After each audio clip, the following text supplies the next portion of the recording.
Halo semua, balik lagi di channel Toraokun. Sebelum pembahasannya dimulai, silahkan klik tombol subscribe dan aktifkan lonceng notifikasinya supaya kalian gak ketinggalan info dan teori terbaru dari Mimin. Kalau udah, terima kasih. Perang terbesar menjadi topik yang sering diperbincangkan akhir-akhir ini.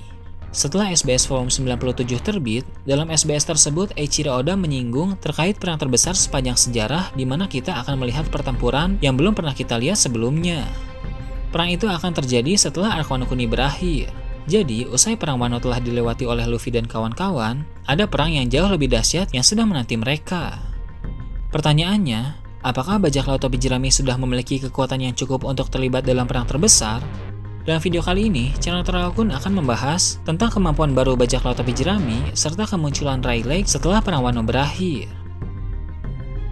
Mari kita mulai dari kekuatan internal bajak laut topi jerami. Seluruh kru yang ada akan semakin kuat setelah mengikuti perang Wano. Khusus untuk trio monster, sepertinya mereka akan memperlihatkan kekuatan baru dalam perang Wano, yang mana kekuatan-kekuatan baru itu juga akan sering mereka pakai sehingga setelah perang Wano, jurus-jurus baru itu akan lebih sempurna. Misalnya saja Luffy yang memperlihatkan gear second dan gear third pertama kali saat di Enies Lobby. Kemudian setelah itu dia menjadi sangat sering menggunakannya bahkan tidak terlalu menguras tenaga. Begitu juga kekuatan baru yang akan diperlihatkan dalam perang Wano nanti. Luffy akan memiliki bentuk baru dari gear fourth yang lebih kuat dari 3 bentuk sebelumnya. Petunjuk bentuk baru Luffy telah ada pada saat Hyogoro bilang gear fourth mirip dengan Myo yang merujuk kepada dewa dalam Buddhis yang bernama Fudomyo. Jadi, bentuk terbaik dari gear fourth nanti kekuatannya akan berkaitan dengan Fudomyo. Tidak cuma itu, Luffy pun akan bisa menggunakan awakening kekuatan buah iblis. Luffy sudah 2 kali melihat awakening Paramecia. Pertama saat melawan Doflamingo dan kedua saat melawan Katakuri. Walau bodoh dalam hal tertentu, tapi Luffy adalah orang yang cepat belajar kalau soal jurus dan teknik. Bisa jadi, sejak pertarungan melawan Doflamingo dan Katakuri, Luffy telah memahami bagaimana cara menggunakan awakening dan akan digunakan saat melawan Kaido nanti. Ada juga kemampuan lain yang mana kita sama-sama sudah tahu Luffy telah menguasai Ryo atau Bushoshoku Haki tingkat tinggi. Seluruh kemampuan itu nanti akan menjadi hal biasa untuk Luffy pakai dalam perang terbesar.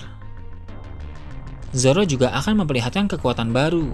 Apalagi setelah time skip, kita belum pernah melihat bagaimana Zoro mengeluarkan seluruh kemampuan yang dia miliki. Perang Wano akan menjadi ajang yang tepat untuk bertarung dengan serius, mengingat para lawan di sana memiliki kekuatan yang luar biasa.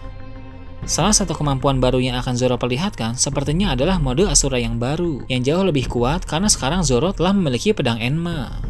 Pedang Enma akan sanggup membuat mode Asura Zoro berkembang menjadi lebih mengerikan ketimbang sebelum time skip. Sanji juga tidak akan ketinggalan karena akan ada kekuatan baru yang akan dia perlihatkan dalam perang Wano. Sekarang Sanji telah memiliki Raid Suit yang memberinya beberapa keunggulan seperti pergerakan yang lebih cepat, melayang dengan bantuan teknologi, pertahanan kuat, serta kemampuan kamuflase sehingga menjadi tidak terlihat. Sepertinya kemampuan baru Sanji adalah kombinasi kekuatan api miliknya dengan teknologi Raid Suit. Masih sulit membayangkan secara detail akan seperti apa kemampuan baru Sanji. Tapi gambaran samarnya adalah tendangan api dengan daya hancur yang lebih besar serta gerakan yang lebih cepat dan tidak terlihat karena ada Raid Suit yang dia gunakan. Sama halnya dengan Luffy, kemampuan baru yang akan Zoro dan Sanji perlihatkan dalam perang Wano akan menjadi kemampuan yang sering mereka gunakan setelah arc Wano berakhir. Kekuatan yang akan bertambah bukan cuma soal kemampuan baru saja, tapi akan ada juga kekuatan berupa tambahan sekutu dan aliansi yang akan senantiasa membantu Luffy dalam perang terbesar nanti. Satu orang yang cukup meyakinkan akan menjadi aliansi Luffy bahkan setelah perang Wano berakhir adalah Marco. Mengingat keadaan dunia semakin kacau, maka Marco sekali lagi akan aktif sebagai bajak laut dan membantu Luffy dengan seluruh kekuatan yang dia miliki. Begitu pula dengan Yamato. Sesuai banyak prediksi yang beredar, gadis itu pun akan tetap berada di pihak Luffy, entah sebagai kru baru atau hanya sekedar sekutu seperti Marco. Wano Kuni yang telah dikuasai kembali oleh keluarga Kozuki juga akan mendukung Luffy dengan terang-terangan. Dari dulu, Wano Kuni memang menunggu seseorang seperti yang dikatakan oleh Kozuki Oden sebelum kematiannya. Orang itu tentu adalah Luffy. Jadi Wano Kuni akan membantu Luffy dalam perang terbesar dengan seluruh kekuatan yang mereka miliki. Para samurai dan ninja Wano memiliki kemampuan bertarung yang hebat, sehingga keberpihakan mereka kepada Luffy akan sangat membantu dan berdampak signifikan. Jika Wano Kuni menjadi sekutu, maka suku Ming pasti akan melakukan hal yang sama. Lagi pula, selain agar sejalan dengan Wano Kuni yang mendukung Luffy, Sukumin memang telah memiliki hubungan baik dengan bajak laut topi jerami. Sanji dan kawan-kawan pernah menolong mereka setelah Pulau Zou diporak-porandakan oleh Jack.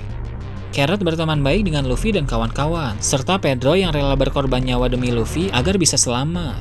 Dengan begitu, tidak akan aneh apabila dalam perang terbesar, Sukumin menjadi tambahan daya tempur kuat bagi Luffy dan kawan-kawan. Selain mereka yang memang saat ini sedang berada di Wano Kuni bersama Luffy, orang-orang di luar Wano pun akan menjadi tambahan kekuatan tempur bagi bajak laut topi jerami. Salah satu yang akan menjadi sekutu Luffy tentu adalah Rayleigh, orang yang melatih Luffy selama time skip. Saat ini dunia sedang kacau. Rayleigh pasti mulai menyadari bahwa hari di mana pertempuran paling besar sepanjang sejarah telah semakin dekat. Tidak mungkin Rayleigh hanya sibuk berdiam diri dengan santai sambil bermain judi. Walau sudah tua, tapi pasti sang raja kegelapan itu akan terlibat dalam perang terbesar. Mungkin sekarang ini Rayleigh sedang sibuk mengatur pertemuan dengan seluruh kru Roger yang masih hidup, kecuali Shanks dan Buggy, karena mereka berdua sudah punya kelompok bajak lautnya sendiri, dan pasti sedang sibuk dengan urusannya masing-masing. Seluruh kru Roger itu akan bertemu dengan Rayleigh di berbagai tempat, kemudian perlahan mereka akan bersatu kembali. Memang ada proses untuk bisa berkumpul, tapi proses tersebut akan terjadi selama Luffy dan kawan-kawan masih berada di Wano Kuni. Dengan begitu, setelah Luffy dan kawan-kawan keluar dari Wano Kuni, maka Rayleigh sudah siap dengan rekan-rekannya untuk mendukung bajak laut topi jerami. Sampai sekarang juga keberadaan kapal Oro Jackson belum diketahui. Besar kemungkinan kapal tersebut memang disimpan oleh salah satu kru Roger untuk mereka gunakan dalam perang terbesar, yang dari jauh-jauh hari memang sudah mereka tahu akan terjadi. Dengan seluruh kekuatan mereka, para sisa kru Roger akan membantu Luffy sebagai pewaris hasrat Roger. Selain itu, akan ada juga Elbaf yang akan menjadi daya tempur besar bagi bajak laut topi jerami. Sebelumnya, admin berpikir tak lama setelah Arc Wano berakhir, akan ada Arc Elbaf, dan dalam arc tersebut, mereka akan menjadi aliansi Luffy. Namun, mengingat dalam SBS terbaru Eiichiro Oda mengkonfirmasi, setelah Arc Wano akan terjadi perang terbesar yang menjadi arc panjang. Maka, Arc Elbaf sepertinya akan terjadi nanti ketika dunia telah dalam keadaan damai. Arc tersebut hanya akan menjadi cerita pendek untuk sekedar menunjukkan kerajaan Elbaf kepada Luffy dan kawan-kawan, serta mewujudkan keinginan Usopp untuk pergi ke sana. Namun sebelum itu terjadi, Elbaf sudah akan terlebih dahulu bersekutu dengan Luffy untuk menghadapi perang terbesar. Tokoh yang akan berperan penting untuk membuat persekutuan itu menjadi kenyataan adalah Hajrudin. Saat ini, Hajrudin memimpin bajak laut raksasa baru dan menjabat sebagai Komandan Divisi 5 Armada Besar Topi Jerami. Sepertinya, sementara Arc Wano Kuni berjalan, Hajrudin akan mengumpulkan lebih banyak ras Elbaf yang berkeliaran di luar kerajaan Elbaf. Dia juga akan pergi ke Little Garden dan menemui dua seniornya, yaitu Dory dan Brogy. Setelah Hajrudin bertemu dengan Dory dan Brogy, mereka akan berbagi cerita soal Luffy dan kawan-kawan. Tak lama setelah itu, mereka semua akan sepakat menuju ke kerajaan Elbaf dan meminta seluruh kerajaan Elbaf menjadi sekutu Luffy. Kerajaan Elbaf akan menerima permintaan itu karena beberapa alasan. Pertama, karena permintaan itu datang dari Dory, Brogy, dan Hajrudin. Kedua, Elbaf punya masalah dengan Big Mom, dan Luffy adalah orang yang pernah mengacak-acak kediaman Big Mom. Dalam perang terbesar, Elbaf juga harus menentukan sikap untuk menunjukkan keberpihakan mereka. Dibanding berpihak kepada pemerintah dunia, lebih baik menyetujui permintaan Hajrudin untuk memihak Luffy. Selain mereka, satu persatu sekutu juga akan mulai berdatangan dan ditemui. Seperti buah Hancock dan bajak laut Kuja, di mana Hancock memang menyukai Luffy, dan juga sekarang dia bukan lagi Shichibukai. Ada juga Jerma Double Six. Walaupun mereka membenci Sanji, tapi dalam perang terbesar jauh lebih menguntungkan jika mereka mencari kawan daripada bergerak sendiri. Ada juga bajak laut Matahari yang akan berpihak kepada Luffy, karena di sana ada Jinbei. Dan yang terakhir, tentu mereka juga akan bersekutu dengan pasukan revolusi, karena tujuannya sama, yaitu menjatuhkan Tenryubito.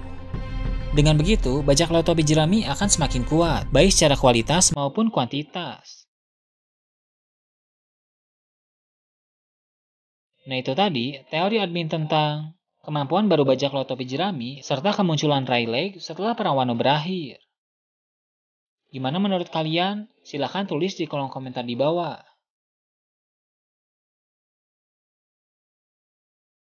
Oke, segitu aja untuk pembahasan kali ini. Jangan lupa like, share, dan subscribe untuk video menarik selanjutnya. Gue Toraokun, Shambles.